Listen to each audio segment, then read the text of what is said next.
1. So we are the group 1 and we are assigned today to tackle about learner-centered pedagogy. So these are my group mates and we are very pleased to be here in front of you today, right?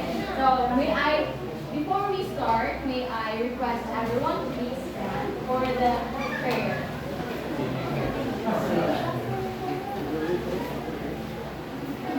Miss Rumamela, can you please lead the prayer? Face na siya sa back, everyone. Kaya ano ba? Hi, Mom. So let us feel the presence of the Lord. Lord God, thank you for this wonderful day. Thank you for guiding us. Pag-motivate mo dere sa school and thank you Lord kaya wala nung ka ni biya or wala ka nagpabaya na nakakabayad ka nung wala ka mong kasalanan. Bisan pa man sa karon na among klase Lord, ikaw pamuhat Lord, ikaw maghahatag ng knowledge and wisdom sa mga report o ikaw mag-guide sa mga maminaw Lord God na masuot sa ilang una o makasabot sila sa discuss sa report Lord. In Jesus' name we pray. Amen.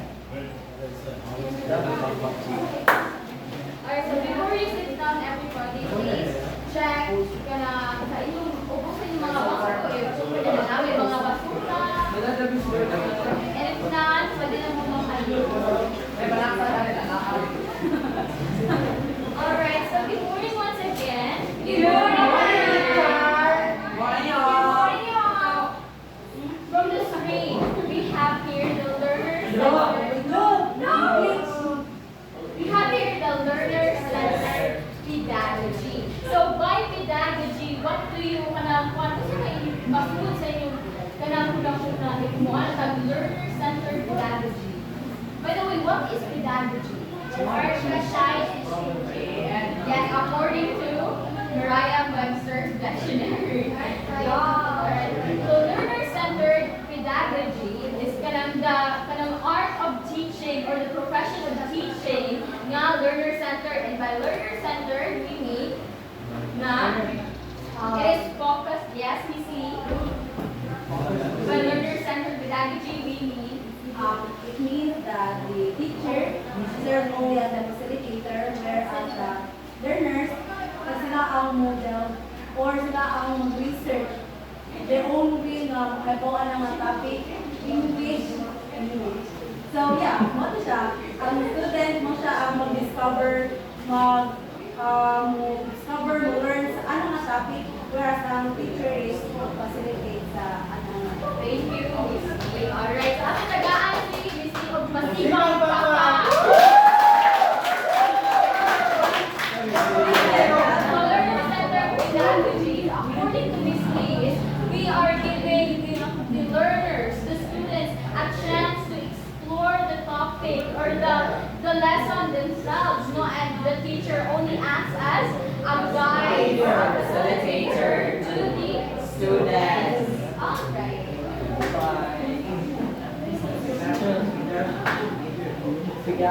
So we have here our learning objectives. Kindly read by the end of this unit. By the end of this unit, students will be able to identify and describe various learning alternatives such as face-to-face, blended learning, technology-based, and distance learning. Explain how different educational structures support learner-centered teaching, including formal, non-formal, and informal education.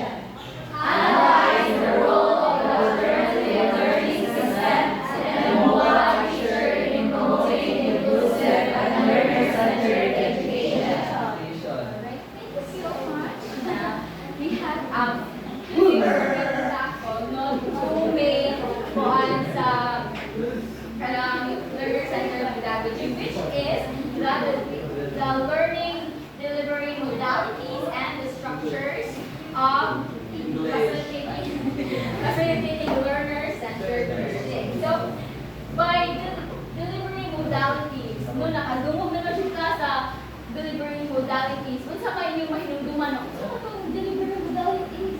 Module. No signal. Different levels of Page training. We have face-to-face. Blended learning. Synchronic.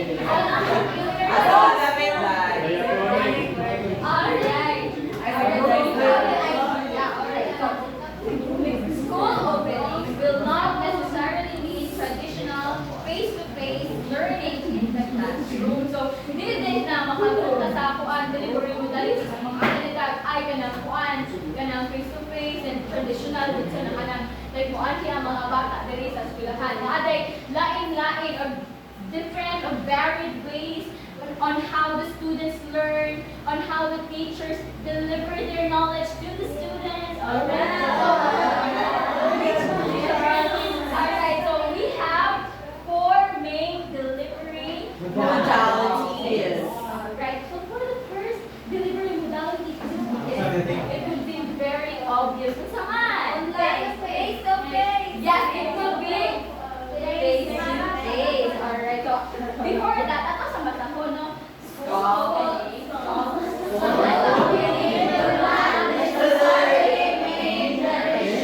Face-to-face learning in a classroom. The physical opening will depend on the risk severity rating or classification of certain community persons by the Department of Health, the Interagency for the Management of Emerging Infectious Diseases, including the Office of the President. Right, so pagpaka na to kay nagadungan mo. Hello guys, good morning. So may bono mo ginantanan no kung unsa ang first na to nga delivery modalities, that is Face-to-face. so we have the first one of the delivery modalities, which is face to face. So can you read everyone? Face-to-face learning, also known as in-person learning, is a traditional form of instruction where learners and instructors are physically present in the same location, such as a classroom or training room. It involves direct interaction, real-time communication, and immediate feedback between the instructor and learners. Okay, Mr. Warren Ricardo, can you give me a number? 7, 12. Okay. 1, 2, 3, 4, 5, 6, 7, 8, 9, 10, 11, 12. Miss Soldine? Okay, Miss Soldine, here's your question. Please stand up, please. So, what do you mean by face-to-face? As it is very obvious, you know. So, what do you mean by face-to-face learning? Face-to-face learning, the teacher teaches the students along to distance. Yes, just like this. Okay? So that is very understandable, you know. The face-to-face learning starts like this. Teacher will deliver lessons physically. Okay, like it is very understandable, like, and students can work collaboratively, maybe in one-on-one session with a teacher, or collaborative work with peers, you know. So, and it is less flexible. Everyone is said. So it is not. It is less flexible because dili man gina siya kanang on demand ang pagtano kita when na kita sa kanang face to face kay namay kanang accessible way of learning, that is through kanang online. So it is less flexible than online learning sa face to face. So face to face learning is like this. It starts with a core in the classroom. Teachers in front of you giving instructions, and you guys can work collaboratively or one-on-one session with teacher or with your peers. Understand, right, guys? Yes. Any clarifications? Not so far. Okay, thank you. So, okay. Combine.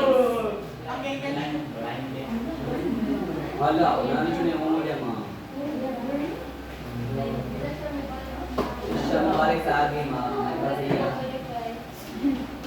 Okay, let's move on to blended learning. So, next is blended learning. Please read everyone.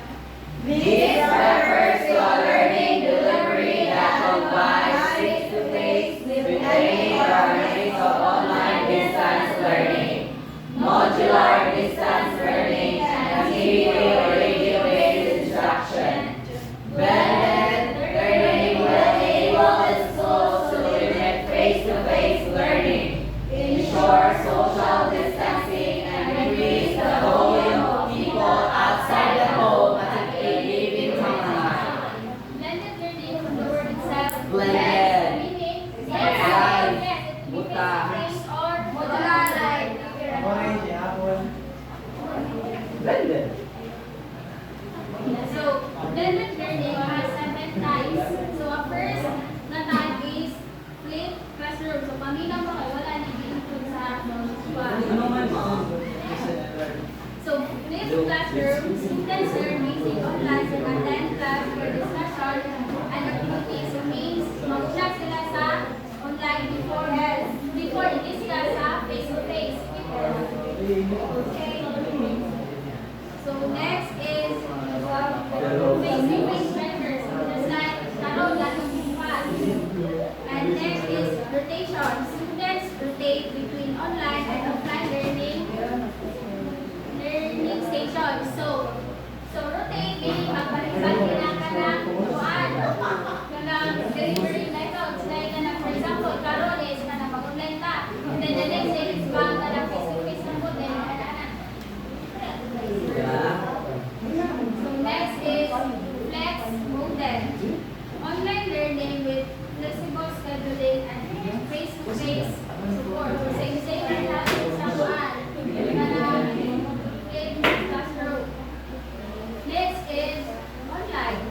Siyempre, magamit ang cellphone. Cellphone, data, internet. Yes. And to ensure na kanang smooth na dali ang kanang delivery sa klase. Mapalong ka matausa.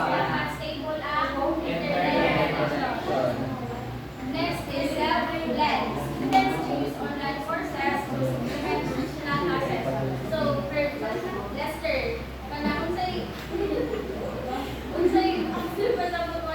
self-led. Students choose online courses to supplement traditional classes. Our self-led, ang first definition. Students choose online courses to supplement traditional classes. Okay.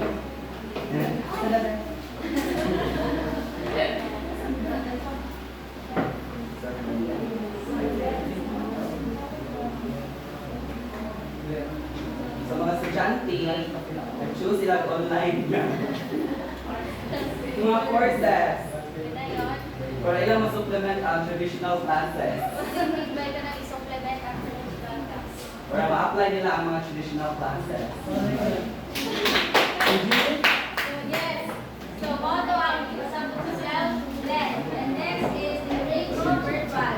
Online learning with occasional face-to-face meetings. So kung mag-online ka, dapat inikuhan mo sa face-to-face na is dapat ma-improve na ganit awareness kay while you are kanang in-online class so kanang ang online class is for preparation ra sa face-to-face. So, ini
like digital format or tool like that.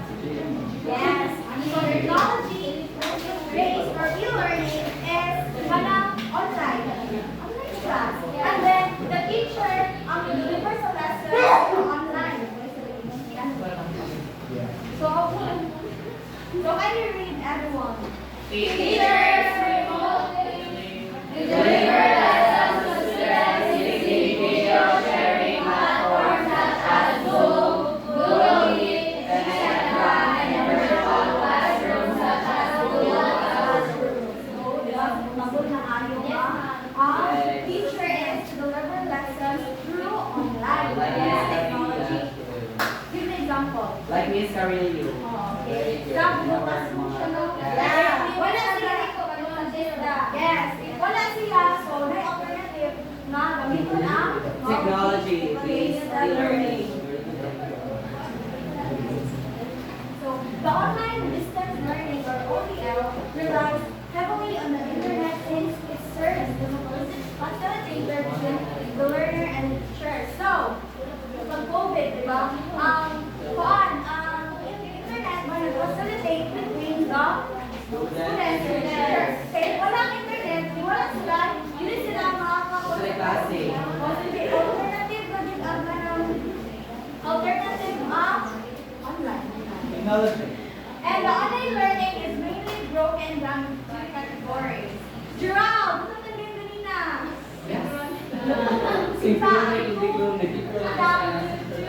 Category. Synchronous. The synchronous and asynchronous. So, unsa man nalayan nilang duha? So the synchronous hasn't a synchronous like kalaban siya ba? Saan siya? Paano ka siya? Pero synchronous kay mixture na siya ba? Yes, no. What is synchronous duha? Synchronous. Usara daw ang synchronous. Na ay ang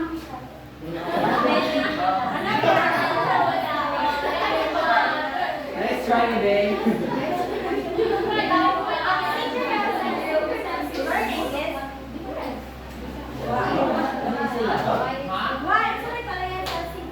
So synchronous is a type of learning that happens in real time.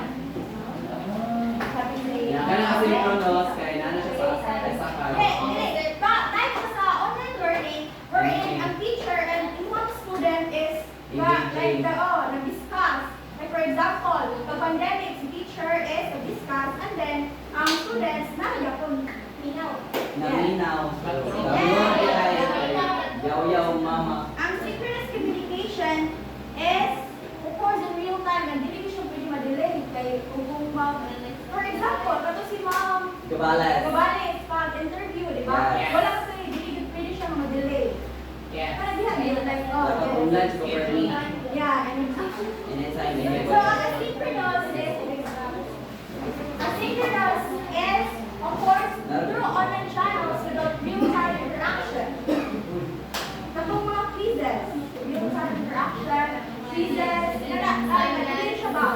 Kung makikinan ko, ma-test, hindi siya makuhaan, yung nasa limit mo live. Yes. And sa mga mga tools na gamitin sa Computer. Cellphones, computer,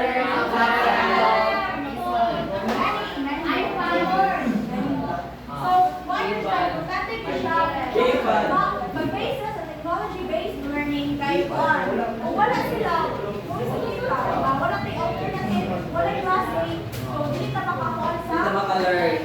yes. So, technology-based online or e-learning is very essential good kay dili mo siya dili siya ka na Kaya ito na jubilan. wala class part na ba? Wala sila lahat. May klase. Ang mga teacher is, gawa na sila sa online. Mana siya, nag-meet today, nagawa na siya mga quizzes or instruction. Dili na mali sa school. If ever, dili siya mag-class. Yeah, and once for many updates. Sa online Okay, next we have distance learning. Learning. This refers Right. So, what are the 3 times kanina one delivery modalities na na-discuss na? Basic, online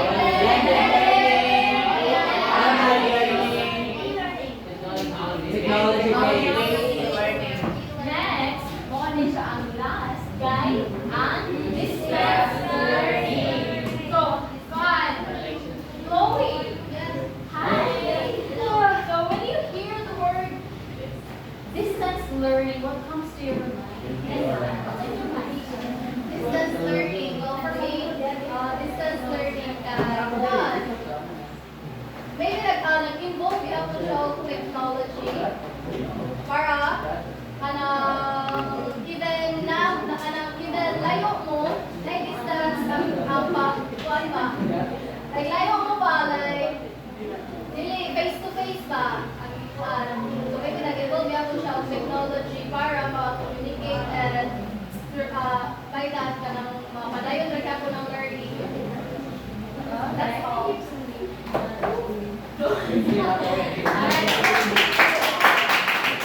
Angel Club. For you, what is distance learning in your own perception?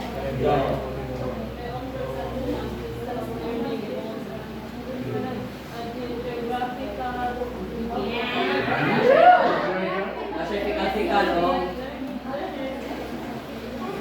Thank you so much, girl. Isa sa kanila, Mayor. Let's see. Let's see. Uy, malikas ka. Alright, so can you read everyone distance learning? This refers. This refers. This refers. This refers to a learning delivery modality where learning takes place between the teacher and the learners. Instruction. This modality has 3 types. Muscular learning, Online distance learning and video-based instruction. Sakto si Pearl. Geographical. yes, this type of learning occurs no between the teacher and the student na kanang lagyo LDR. Yeah. Learning or Parihan ni Hazel. alright, so kanang di ba na siya tulo ka types ang distance learning, which is the modular distance learning, the online distance learning, and the TV or radio-based instruction. So, why modular distance learning? Of course, makauna-una din ka na. Alright, this is a learning that happens in between the teacher and the student na lagyo. But then, ang ilahang mode of delivery is through modules. Alright, so please read everyone. Individualized instruction that allows learners to use self-learning modules in print or digital format or electronic copy, whichever is applicable in the context of the learner, and other learning resources like learners' materials, textbooks, activity sheets, study guides, and other study materials. Alright, so naka-try na ba mo ka ng modular? Yes, pandemic! During pandemic, it's very prominent na the mode of the learning modality or the learning modality is Hit and dex. modular learning. No? Yeah. So, sa may yung modular, we don't go. Yes, basa by word by word.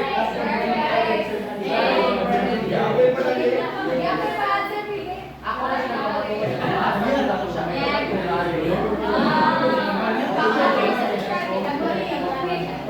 Alright, so sa modular distance learning, typically modules, wala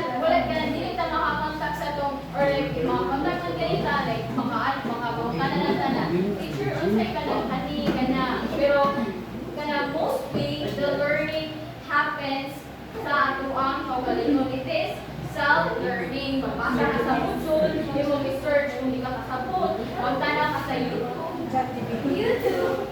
i-Google lens na yun, i-search, ikaw na Alright, so yeah. Next one we have online distance learning. The features the teacher as facilitator engaging learners active participation through the use of various technologies accessed through the internet while they are geographically from each other during instruction. If the modular distance learning involves modules only, then sa online distance learning guide through technology. Yes, if wala internet, hindi maka-access sa PDFs, sa learning materials. And di ba na-mention na ang blended learning? Yes, blended learning is the combination of the modular learning, the online and the Alright, so it seems that you know very well sa mga since ako asang na Experience. first. Alright, next one we have the TV or the radio-based instruction. So sa name pa lang dyan, makapalala na ay TV or radio-based instruction. So nakatry na ba mo? Yes. Chuchu TV. Nasa TV5. High five. Every movie you can learn a lot. Ako personally, wala ko naka-try or wala ko naka-experience sa TV or radio instruction noon. Hindi kayo siya ang prominent, di ba? Yeah. Kaya mas kuhan yun ang blended learning, modular, and Sorry to learning. alright, so distance learning, everyone please read. Distance learning modality is most viable for independent learners and learners supported by periodic supervision of parents or guardians. The challenge will be in dealing with learners not capable of independent learning. This is the subject of further discussion with partners and parents. Alright, Miss J.Ann. Miss Jen, but I have a question for you. Alright, so, we have tried modular learning and also online learning, blended learning. So, for you, what's may mga lapses or what's may challenges sa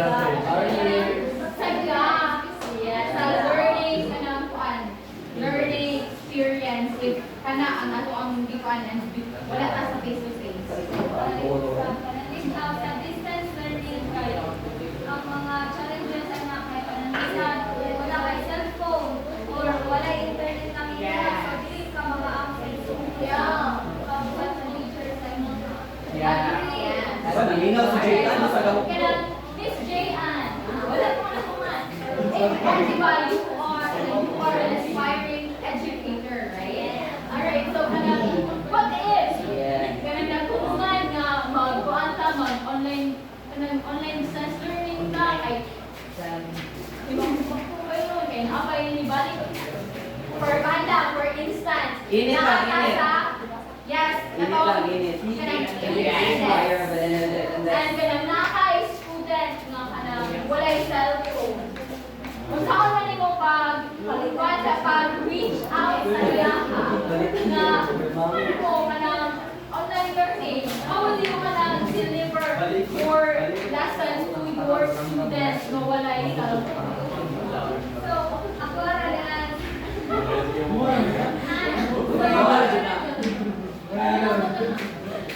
Balagita na ako students nga kanang walay cellphone, dili ka pwede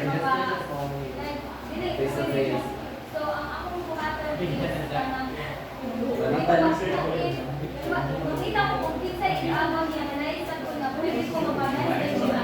Nakuha ko ng button na mag-print out ako ang mga activities baron. So, ako ipakuha baron. Kaya di ba sad ka ng mga fake up? Wow, naman sa dito. Kaya ako pa-asiran nito. Pasan niya na ako yung Yes, thank you. So, in distance learning, hindi na sila necessary nga imuana ang principal nga mag-online learning tayo. Nakay-usa ka students na wala cellphone, then you can opt to the modular distance learning. For that student, you would accommodate the need of the Students. right. Yes. Mag-home So visit again, tama. are the four learning modalities? Face-to-face, learning, learning, on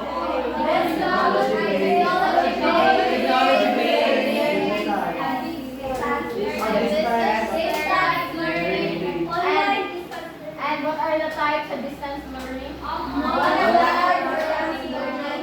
online learning, like TV or radio, decision. Alright. So next we have the structures for English. centered Teaching. Okay, now let's move on to the structures for facilitating learner-centered teaching. So the first one is the formal or traditional. So please read everything. Array of the class in which teachers are the controller of the class, where they teach and take the complete responsibility of the learning environment. Teachers are the main source of knowledge to teach students and impart knowledge. Okay, so based sa kanang meaning, di ba, sa vocabulary kayo, no, nga ang teacher mo ay source sa knowledge, since it is a teacher-based learning. So, unlike sa college, di ba, ang kanisiya kay more sa elementary o junior high. But dito sa college, wala na dyan na siya na-practice kayo. So, nagigit na, Learner-centered base. So there are traditional methods of teaching are still followed in the schools. So these are the methods. So first, read the first bullet. In traditional teaching methods, Classrooms are teaching centric. so the classroom are teaching centric. So nag-focus din sila sa teaching, like kanang ang teacher ang ganit yung mo ay kanang maghatag o kanang knowledge sa mga students. Ang rule rin sa students is moadto sa school na mamina sa teacher aron mag-gain sila og Knowledge. So next is teachers are the main source of knowledge in the traditional method. So gibalik-balik na dun ang teacher dun ang Main source of knowledge. So next is in traditional teaching method, chalk and talk methods are highly needed. So kani kay like pareha na to sa elementary nga ang teacher review mo na sa atubangan kay magtulog labi na sa mathematics. So while nagtabi sila, magsuwat po sila sa kanang classroom. Blackboard po eh. Sila sa blackboard. Sorry. The next one, read everyone. Traditional learning method. Which method classes are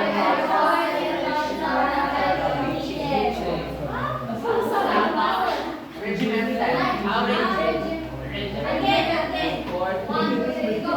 Regimented classrooms are the focus in traditional method of teaching. Okay, Mr. Francisco. What's the one sa natin?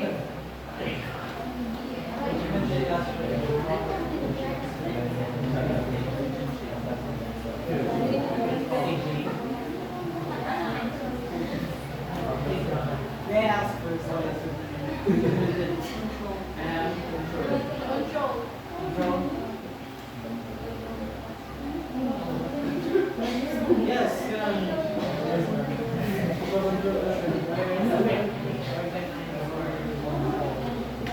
So, So, di ba, control man. So, in the classroom, di sa man nag-control na. So, Teacher. Yes, teacher will be the one to control the flow of the class, and he or she will be the one to guide the students and to share the information and knowledge towards the students. Okay, so thank you, Mr. Francisco. So indeed, the teacher is he or she is the responsible for the student. So next one is Traditional teaching, the the main meaning of of understanding the concept. Teachers is to prepare Students for exams and teach them and make understand the concept and syllables. students learn Others will pass the exam and get good results. Mao din nga ang teacher, di ba? Kaya sa ato apod nga, i-prepare kita sa ato teacher sa mga exam. Like, for example, after sa discussion, kay mag-1 din sila o present or maghatag sila o assignment for para na po sa mga discussion nga. Inip ka ng physical test, di ba? Before mag-physical test, kay naa pa may sa math test. Then, sa kayo sa math test, mo na yung of exercise for the physical test. Alam natin, dagko nga score. Yes. Wow, bye.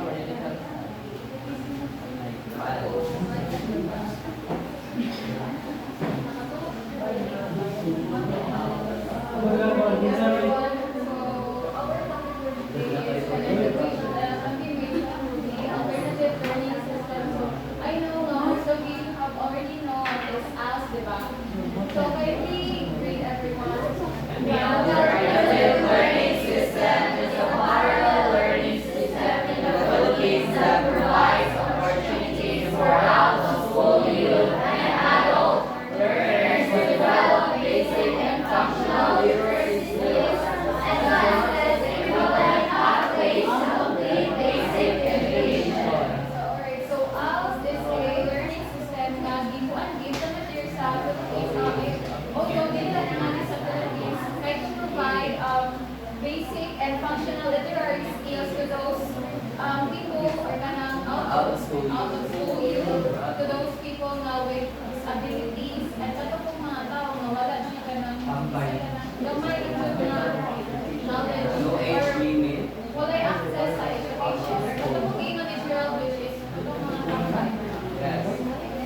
That's So December 23, 2020, this was signed by President Rodrigo Duterte in Act of 11.5.10, institutionalizing the alternative learning system in basic education for out-of-school children in special cases and adults and appropriating funds therefore. So this was signed by Kuan Good record, Duterte under the Kuan 1987 Constitution na nag-stipulate ito na ang government must provide of kanang education na maka-access ang internet. Yes.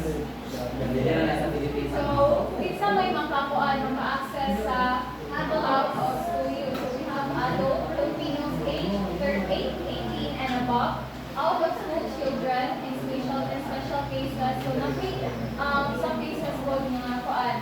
Mga students na elementary level na gani ang and then pwede sila magkakuan ng mga house. And bukan mo sa mga tambay or katong mga pregnant women na naka-stop sa kuan, mga stop. Yes, ganhan po so, kinsa may mag-deliver sa kanang mga kuan, mga knowledge or mga information. So, we have our teachers that employ teachers to implement the ALS program. We also have community-based or community ALS implementors. We have LGU and ALS program of school children and adults. We also have learning facilitators, the NGOs or non-government organizations, CSOs or individuals to implement ALS program. So it doesn't mean na if ALS ang mga tutulan na kay mga teachers o ang mga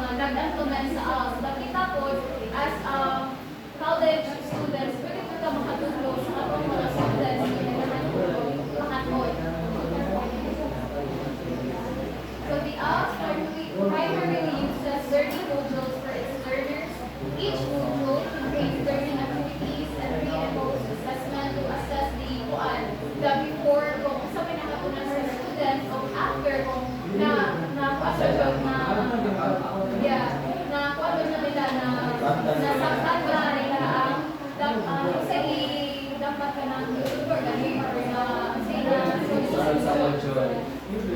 So, for basic levels include facilitators While while modules. modules for advanced levels are designed for self or independent learning. So, na-discuss na din na di ba about virtual learning, online learning, or then distance learning. So, mo na siya magamit diri sa apps. So, not for communication, okay, sa Okay, so good morning everyone. So we all know, right, that we all have rights to education, but not everyone can access it. So non-formal education is one of the ones of benefits to us. So please read. The Department of Education implements non-formal education programs through the laws. Non-formal education is defined by UNESCO as education that is institutionalized, intentional, and planned by an education provider. The defining characteristic of non-formal education is that it is an alternative and formal education related by sensory learning. Mga elementary. So, are you guys familiar with the technical vocational skills? Yes. Learning. So, we also technical vocational skills is one tudlog like tutulong. PPL, housekeeping, beauty care, Mga real-life lang yung magtulong. Magamit yun na to after nila, right? So, what that is for mga gitulong sa PPL. You are also one you are jack of all trades ang PPL. Everyone listen. So, ang PPL is jack of all trades but master of none. But it's okay. At least that's ano katunan mo is it's real life naman. Yes, mga skills naman, basic skills for real life. So, next. It is often, come on, read everyone. it is often provided to guarantee the right of access to education for all. Non-formal education can cover programs contributing to adult and youth literacy and education for out-of-school children, as well as programs on life skills, work skills, and social or cultural development. Nasabtan mo na ito ang non-formal education, no? Okay, so, kuhaan. Sige, ito, kuhaan mo lang ka. Okay, so, also na ang non-formal education, Mr. Okay, so non-formal education is they don't follow the curriculum of the government. Yes. Yeah, right? They have their own curriculum. Yeah. That's why it's called non-formal. Yes, absolutely. Very good. Okay, so the non-formal education programs in ours are basic literacy program, BLP, and accreditation and equivalency A&E program. So basic literacy program, BLP. For learners with no or very minimal reading, writing, or numeracy skills, like mag-isip magbasa, mag-ihap, mag-cater na sa yes, mag-cater na siya sa out. So, kung take a basic literacy program, dirang tayo, no? Mag-isip magbasa, no? So, next is the Appreciation. program. For learners who have basic literacy skills but did not finish elementary or junior school. So, for example, kabalo kang basa, kabalo ka mo suwag, kabalo ka mo ihap, but manang, oh yes, wala kang award eskwela, pwede ka mo proceed of out and you will take is accreditation and equivalency or A&E program. Okay, nasabtan? Okay, so we have informal education. Read everyone. The ALS program also provides opportunity for learning through informal education. Informal education defines as a lifelong learning process acquired outside the formal school system that complements learning acquired in both non-formal and formal basic education. Creates opportunities for self-development, community development, entrepreneurship, and skill development in response to the individual's learning interests. Okay, so unlike non-formal education,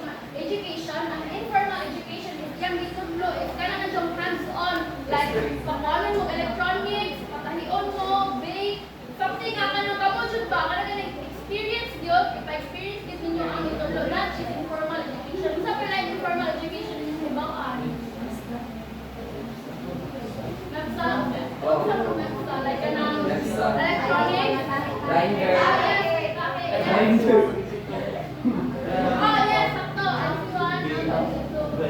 Yeah, so that is informal education. So then sometimes nakalagyan sa non-formal or informal education. So, sama daw, begalin. Informal or practice is success. So nakalagyan sa non-formal education of informal education.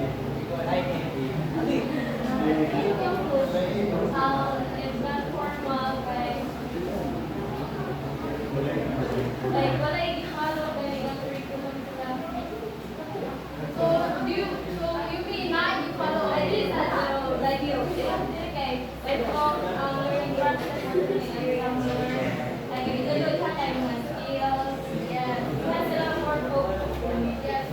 So very good. So I'm not formal it's like basic literacy, yes, mind, banana. Informal is dito na hands-on na experience na gano'n din mo buhat. Wala kang isip ko, hindi na nakaka-price gawa. I have another question. Sa may kanang kuan, kanang benefits o kuan, kanang mga implications sa ALS. Diba, naan yung benefits no, na na kuan man siya. Nakakag-balance sa nature, na sa ALS. Like, what is it? I want to read something from Russell. Okay, what are the ups and downs of ALS? Yaw-yaw ang sister, oh. Benefits sa like makakapag siya tumaawag siya na wala may experience. Hindi siya maka-access sa education. Like, makakapag siya. Then, makakabili ka na may kakulat pa na rin sa ALS. And then, namin siya disadvantage ang ubang students learn na nila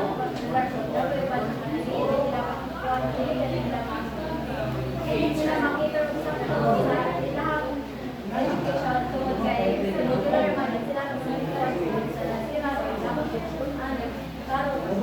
Yes, very good. Dahil dyan ang kuan ng formal education sa ALS. Yes, I'm gonna give the floor to Mr. Hansan now. Good morning. So, my topic today is the situation of the ALS. So, since ang ALS kay nagkuhan siya alternative learning sa katong drop-outs na nakatulong sa pag-eskwela. So, kanina akong topic kay continuation siya. Like, if ang ALS kay na siya lugar na para sa pag-study sa mga estudyante, then, kung sa itong ang question kay kung naay mga dropouts or mga estudyante na punong eskwela, kung sa yung bato kung remote area sila. So, mga na ang topic na rin. Karon, ang ALS mobile teacher. So, kung ang mga hear na idea sa ang ALS mobile teacher? Anyone? Opinion? Yes. Okay, so ALS mobile teacher? Yes. Okay, dito sa kuan, ako ba tayo sa So actually, na right now okay, access by site. So kaya yung man dito, hindi man access sa full gate. Uban kay hindi ka sa highway sa jeep sa ano kay may lugar. So kinahanglan na ato na teach sa skills. Yes. So, Ray is correct. So this one, is mobile teacher. The alternative learning system, mobile teacher program in the Philippines is a crucial initiative designed to address educational disparities in remote and underserved areas. These teachers are dedicated professionals who bring education directly to learners who might otherwise lack access. Yes. So, sakto. So, ang mga mobile teachers, kaya katulad sa mga teachers na mag-travel from one place to another na hindi accessible ang education or di makita sa government. Yes. So, next. So, what are the rules and responsibilities of an ALS mobile teacher? So, ALS mobile teachers play a multifaceted role, going beyond simply teaching basic literacy skills. Their responsibilities include, first is always Engagement. Identifying potential learners, organizing learning groups, and coordinating with community leaders. These often involves extensive community outreach and building trust with families. Okay, question. So, Mr. Jose Sola, why do you think na importante ang community engagement sa mobile teacher? Your opinion lang.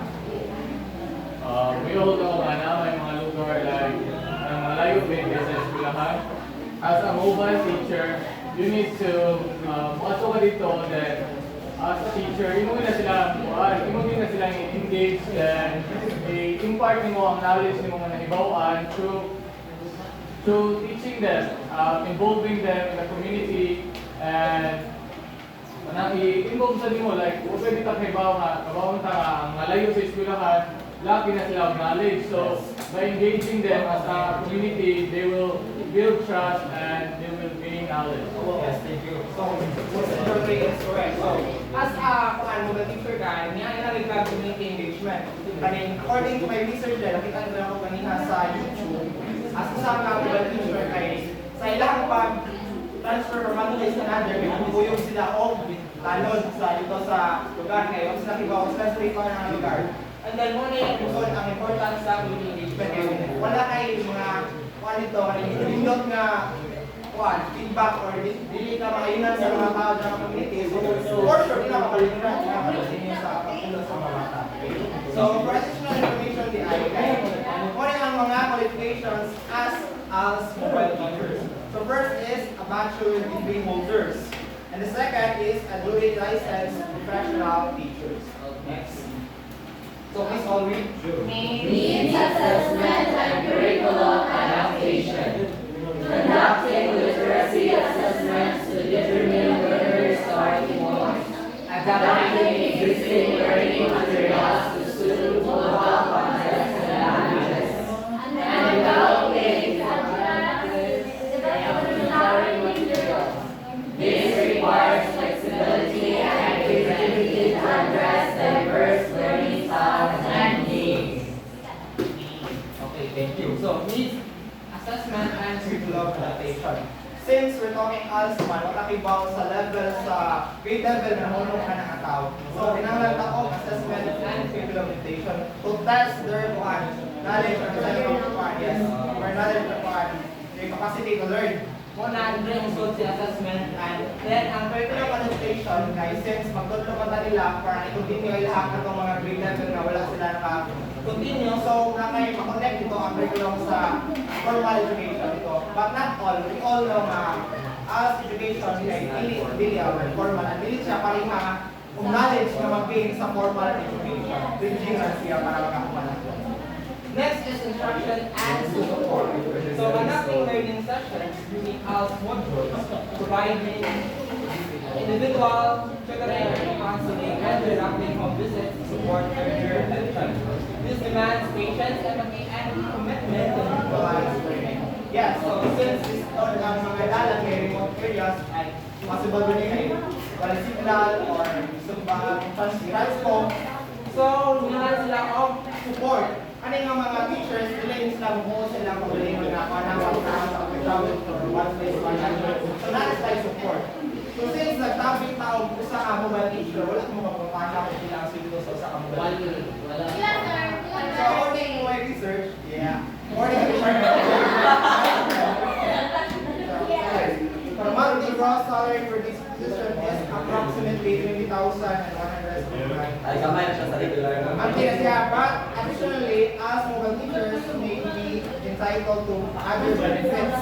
Other benefits versus transportation allowance to pay, teaching aid allowance, 5K, and living benefits. Talayo,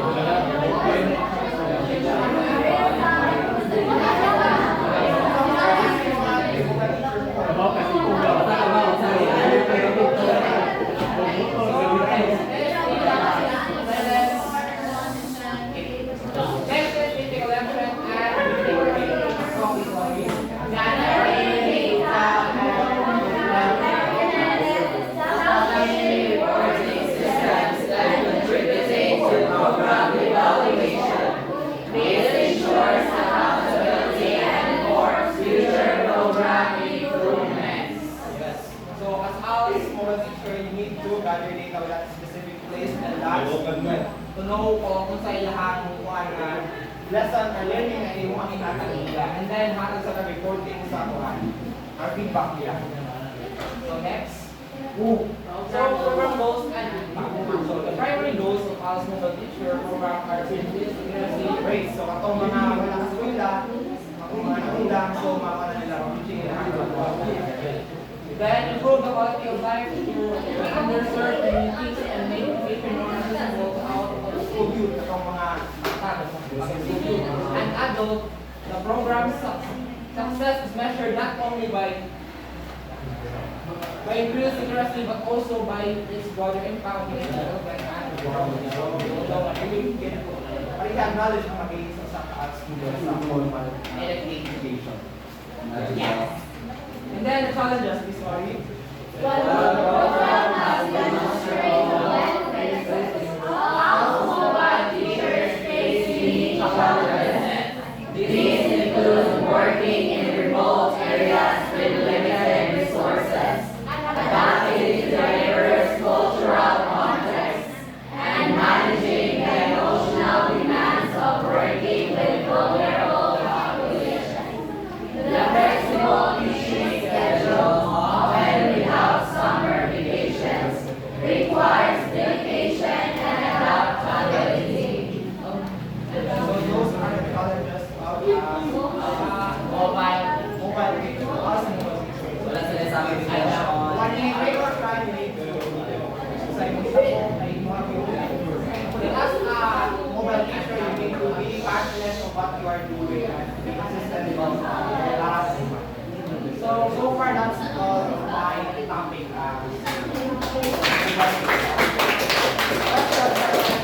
That's over.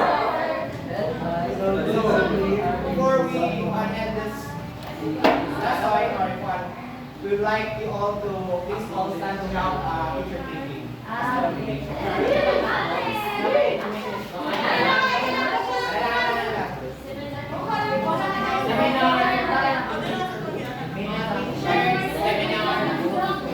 Teacher naman ang seminar. Bayang yan, kalau yung hindi na mumukaro, Sige na lang, good mark.